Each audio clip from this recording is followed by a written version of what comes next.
Hello दोस्तों, welcome back on my YouTube channel aspirant Sarika में। मैं आज आप लोगों को दिखाऊंगी कि मेरी ये धरोहर, मेरी ये पूंजी जो मैंने अपनी पूरी अभी तक की ज़िंदगी में कमाई है।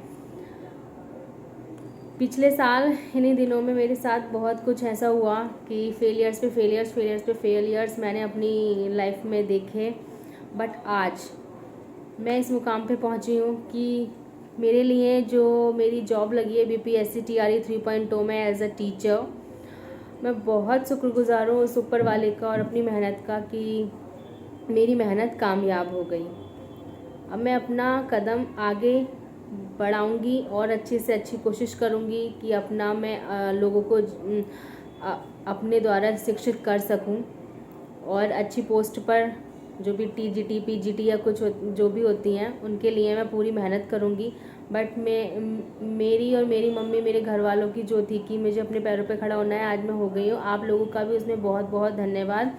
कुछ टाइम पहले मैंने वीडियोस बनाना बंद कर दिया था क्योंकि मैं खुद सोचती थी कि मैं क्या किसी को मोटिवेट कर सकती हूँ जो इतने फेलियर्स फेस कर रही है। बट मैं उन लोगों के लिए यही बोलूँगी जो लोग अपने लाइफ में फेलियर फील कर रहे हैं ना, कि मतलब फेलियर्स बहुत ज़्यादा हो गए हैं उनके, बार बार रिज़ल्ट में कुछ ना कुछ अप एंड डाउन्स होते रहते हैं, तो आप लोग प्लीज़ घबराएं ना एक दिन ज़रूर सिलेक्शन होगा। ये मैं खुद मेरे ऊपर खुद बीती है क्योंकि मेरा KVS में था, मेरा BPSC में था, मेरा एक जूनियर असिस्टेंट क्लर्क में था और एक HCM की पोस्ट आती है CRPF में, उसमें भी था। उसके बावजूद मेरा किसी में नहीं हुआ। इवन KVS में तो मेरा इंटरव्यू भी इतना अच्छा गया था और मेरे मार्क्स भी 180 में से 141 थे और कैटेगरी मेरी OBC हालांकि 127 पर गई थी। उससे आप लगा सकते हैं कितने मार्क्स ज़्यादा थे। मुझे सिर्फ इंटरव्यू में ओनली पासिंग मार्क्स ही चाहिए थे। बट आई डोंट नो क्या हुआ। मैं ये कहना गलत कहूँगी कि स्कैम हुआ क्या हुआ, क्योंकि कुछ लोग यही बोलेंगे कि ऐसा कुछ नहीं होता है।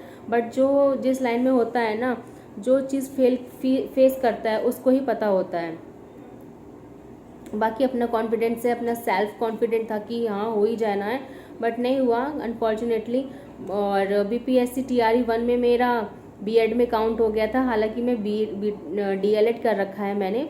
बट मेरा जो डॉक्यूमेंट्स था, एक छोटी सी एरर की वजह से मेरा उसमें B.Ed काउंट हो गया, इसकी वजह से मेरा नहीं हुआ। इवन मैंने पहले से अपना जिस दिन रिजल्ट आने वाला था उससे एक दिन पहले मैंने अपनी सारी वाटर मार्क वाली फ़ोटो कॉपीज़ निकलवा के रख ली थी। फिर जब मैं पूरा ऐसे छान रही थी ना, आप यकीन नहीं मान सकते कि मैंने अपने पापा के और अपना खुद का लैपटॉप, फ़ोन सब में अपनी रोल नंबर देखा। और उस दिन मेरी जो हालत थी, और अगले दिन क्योंकि मेरी फ्रेंड्स थी उनका सिलेक्शन हो गया था, मेरा नहीं हुआ था, तो मुझे बहुत दुख था। बट अब मेरा इसमें भी है, एक दो और एग्ज़ाम्स में भी है, कुछ की आंसर कीज़ आई हैं, उसमें नंबर अच्छे बैठ रहे हैं, अच्छा है सब कुछ।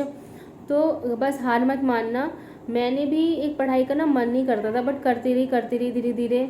लेकिन हाँ, मुझे थोड़ी सी खुशी मिली है कि मेरा मतलब BPSC में सिलेक्शन हो गया है। आई होप जो भी आप लोग, जो भी एस्पिरेंट्स हैं, जो भी तैयारी कर रहे हैं, उन लोगों का भी कहीं ना कहीं सिलेक्शन होगा। तो आज मेरे पास ये मेरी धरोहर, मेरी पूंजी, यही मैंने कमाई है अपनी, और आई लव इट। आज मैं आप लोगों को दिखाऊंगी कि मतलब मैंने कौन कौन से कोर्सेज़ कर रखे हैं। आप लोग भी ज़रूर करें, घबराएं नहीं। इतने कोर्सेज़ करने के बाद में भी फिर देखिए मेरा अब आके हुआ है और बस रह ही जा रही थी। तो सबसे पहले तो मेरी पहचान, मेरा आधार कार्ड, मैंने अपना ऐसे देखिए पूरे अपनी फ़ाइल दिखाऊंगी कि मैंने कैसे अपनी फ़ाइल अरेंज कर रखी है। पूरी मेरी फ़ाइल है ये पूरी फ़ाइल है। आप लोग भी जिसके भी जो डॉक्यूमेंट्स हैं वो अच्छे से अरेंज कर लें, सारा कुछ एकदम बढ़िया से। मैंने आज ही अपना मतलब करा, तो मैंने बहुत पहले से अरेंज था। ये मेरी एक्चुअली प्राइमरी के लिए जब मैं गई थी इंटरव्यू के लिए तब की फ़ाइल है ये, तब मैंने अपनी फ़ाइल को अरेंज करके रखा था। लेकिन अभी मेरी कुछ और भी, मैंने जो मास्टर्स कर रखा है उसकी डिग्री आई है, तो मैंने अपना ये किया है अपना तैयार।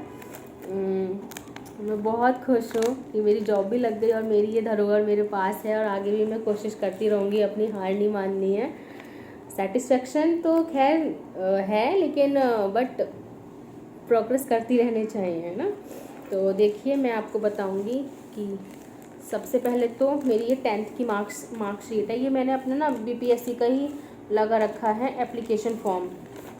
ये मेरी 10th की मार्कशीट है एंड मैंने सीबीएसई से पास आउट किया है। दैन 12th मार्कशीट, 12th लगा लेना। फिर मेरी graduation marksheet, 12th certificate, graduation marksheet. मैं बताती रहती हूँ मेरी क्या क्या परसेंटेज थी। तो मेरी 10th में तो 75 थी और 12th में मेरी 80.4 थी और इसमें मेरी 70, हाँ पूरी 70 बनी है। 69.75 थी, मतलब मैं 70 मानती हूँ। तो मेरी इसमें 70 है ग्रेजुएशन में। ये ग्रेजुएशन की मेरी डिग्री और ये मेरा मास्टर्स का है, मास्टर्स।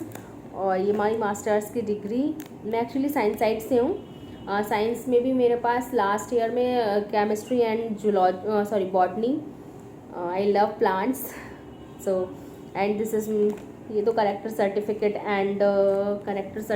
एंड ट्रांसफ़र सर्टिफिकेट है। और ये मेरी रही डीएलएड की मार्कशीट। तो these are my DElEd first semester and मेरा लॉकडाउन में हुआ था तो थर्ड सेमेस्टर मेरा हुआ नहीं था, सेकेंड एंड फिर finally fourth semester and then DElEd marksheet. तो मैंने डीएलएड कर रखा है। 12th तक तो सभी करते हैं, उसके बाद मैंने ग्रेजुएशन के बाद डीएलएड के बाद में मैंने अपना मास्टर्स किया। मास्टर्स के बाद में मैंने अभी एक और कोर्स कर रखा है, वो मैं दिखाऊंगी। और भी मैंने वो काफ़ी वो कर रखे हैं, अभी बताती हूँ। ये मेरा सेंट्रल का, जब मेरा केवीएस का हुआ था तो मैंने सेंट्रल का कास्ट सर्टिफिकेट बनाया था। I am from OBC, so OBC वालों का बनता है। और दीज आर माई, ये मेरा यूपी टेट का स्कोर है। यूपी टेट प्राइमरी में 98 फर्स्ट पेपर में, और यूपी टेट सेकंड लेवल का होता है तो सेकंड में मेरे 102 मार्क्स हैं। उस टाइम पे जब मैं अपियरिंग थी तब मैंने दे दिया था 2022 में। तो मेरा ये है। एंड देन पैट स्कोर मेरा, पैट में देती रहती हूँ ट्रिपल एस से। तो जो फर्स्ट टाइम तो 77 था, सेकंड वाले में मेरा 66 है marks. And then junior Ed में दे रखा है, उसका भी रिजल्ट नहीं आया, कोर्ट में चल रहा है।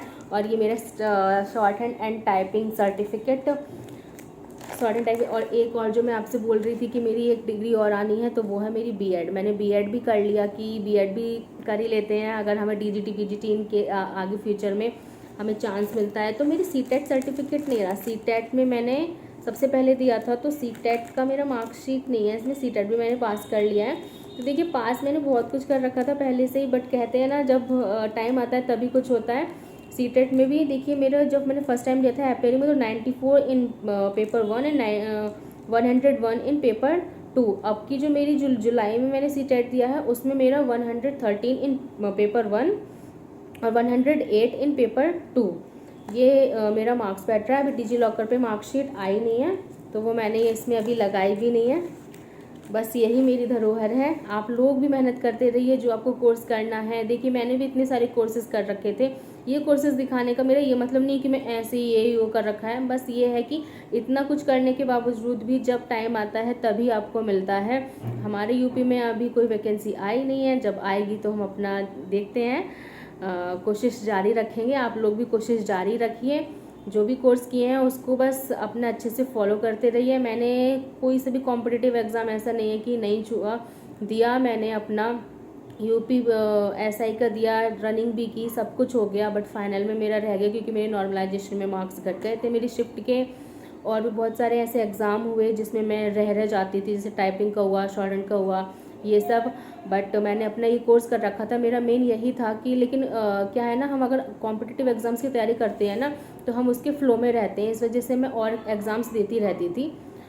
बस कीप इट अप गाइज, और पढ़ते रहें। बस मैं यही मोटिवेट करूँगी। एक वीडियो मैं ज़रूर लाऊंगी कि कैसे कैसे मैंने फेलियर्स, कितने एग्ज़ाम्स मैंने फेलियर्स झेले हैं और उसके बाद में मुझे ये मिली है। और आगे भी मेरी जर्नी जो भी जारी रहेगी आप लोगों को ज़रूर अपडेट देती रहूँगी। अब तक नहीं बोलती थी, अब तक मैंने कोई वो नहीं लगाया था कि हाँ ये और वो। तो अगर आप लोगों को थोड़ा भी मोटिवेट हुए हैं या थोड़ा भी अच्छा लगा हो तो प्लीज़ चैनल को लाइक एंड सब्सक्राइब ज़रूर करना। बाकी आप लोगों की इच्छा है, बट हार्ड वर्क करते रहना, मेहनत करते रहना। बहुत सुना है मैंने, सब लोगों से सुना है कि नहीं आना क्या करती है क्या ये वो, but at the end success होना है और होके रहेंगे और हुए भी हैं। एंड ज़्यादा बड़ी पोस्ट पे नहीं हूँ, बट जो भी है छोटी है, जितनी मैंने मेहनत की है उसके अकॉर्डिंग मेहनत तो मैंने की है ना। अगर यूपीएससी या कुछ एग्ज़ाम और क्रैक की होती तो एक मतलब रियल हीरो बन जाती कि यही किया है वो किया है। लेकिन हमने एक टीचिंग की जॉब ली है और उसके पीछे जो फेलियर्स रहे हैं वो सिर्फ मैं जानती हूँ, मेरी फैमिली जानती है, क्या सर्कमस्टेंसेस थे, क्या सिचुएशन थी। बस यही है, आगे अपना बेस्ट देना है। आप लोग भी करते रहें, देते रहें, and all the best. Thank you for watching me. Bye bye.